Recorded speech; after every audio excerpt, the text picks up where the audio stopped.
Quest Foundation presents magazine Ma Swamini Prerna. Editor Shri Sheth. Theme of this current issue is Divyangjan Samvedna અને પડકારની दुनिया. दिव्यांगजन, संवेदना और चुनौतियों की दुनिया. Divyangjan, a world of sensations and challenges. July-August 2023. Volume number 3. Issue number 15. With this special edition, we provide an insider view of the world of Divyangjan, the specially abled. Let us together understand the sensations and challenges from their side of the story. Gospel Truth. Story of Hope and Transformation. Writer Kajal, Sheth. The birth of our daughter 32 years ago was a miracle. Born of a twin, she had been deprived of oxygen for over 4 years during pregnancy when the doctors decided to perform an emergency cesarean section to save her life. Born prematurely in the 7th month and weighing a mere 1.3 kgs, she was extremely fragile. Lack of oxygen had resulted in fatal brain damage, and the doctors warned us that this could have a severe impact on her physical and mental development. We named our daughter Tanvika, which means the delicate one. Uncertainty, anxiety, shame, and guilt. As the weeks and months went by, Tanvika did not achieve any of the normal milestones. She had neither speech nor sight. She had no physical movement. She was dependent on adult support for all her needs. When conventional medicine did not offer any solutions, we went around the world desperately seeking any alternative, non-conventional or experimental therapies that promised a cure, but without much success. We were fighting 2 battles simultaneously. One battle was external, the sheer physical challenge of raising twins, both with very different needs. The other, more difficult battle was internal.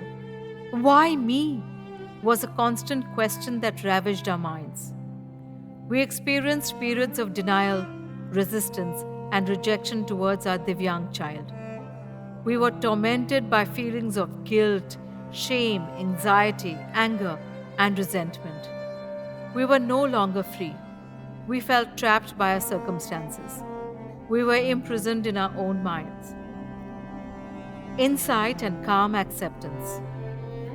In my attempt to help Tanvika, one of the many things I studied was faith healing. One day as I was practicing it, I heard a loud and clear voice that said, "Tanvika is whole and perfect exactly as she is. You are the one that needs to be healed." I opened my eyes and looked around. There was nobody else in the room.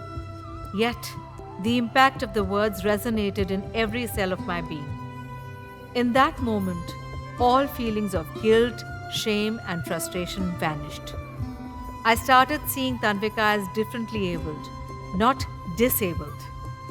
Instead of trying desperately to fix her to match my expectation of what I considered normal and perfect, I channeled my energies to support her. As I calmed down and accepted Tanvika, she cried less and less. Her abnormal brain activity and epileptic seizures diminished. She experienced more ease and peace, and so did we. Fear and trust.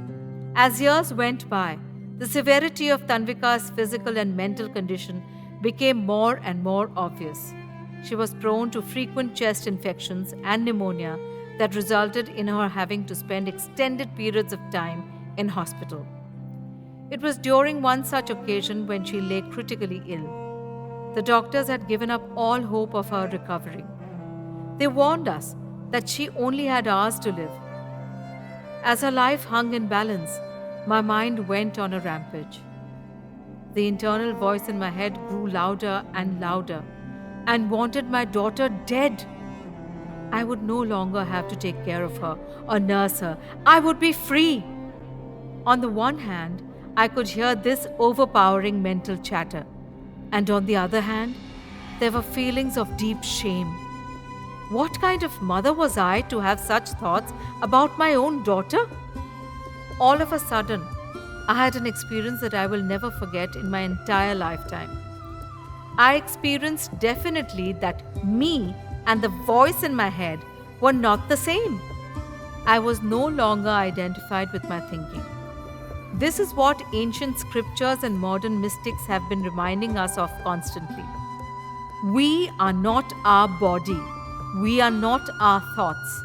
We are essentially spiritual beings in human form, whole and perfect. Human spirit and hope.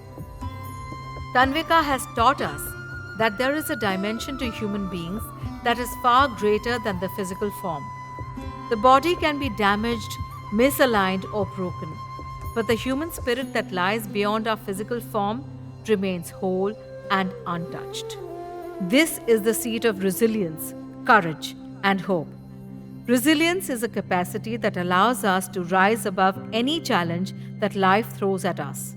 We need not remain victims of our circumstances. Instead, we can learn, grow, and move forward stronger than before. Courage originates from the Latin word cor, which means heart. When we operate through our head, we experience fear. When we operate through our heart, we experience love. Courage is the moral strength that enables us to withstand difficult and challenging situations from a foundation of love, not fear.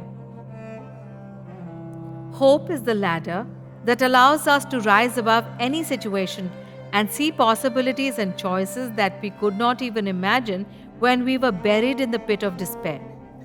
In summary, life happens for us, not to us. We are never ever presented with any adversity or hardship without first being given adequate resources to deal with them. Life is to be trusted, not feared. The more we trust life, the more we find things to be grateful for. Gratitude opens the door to experiencing more grace in our lives.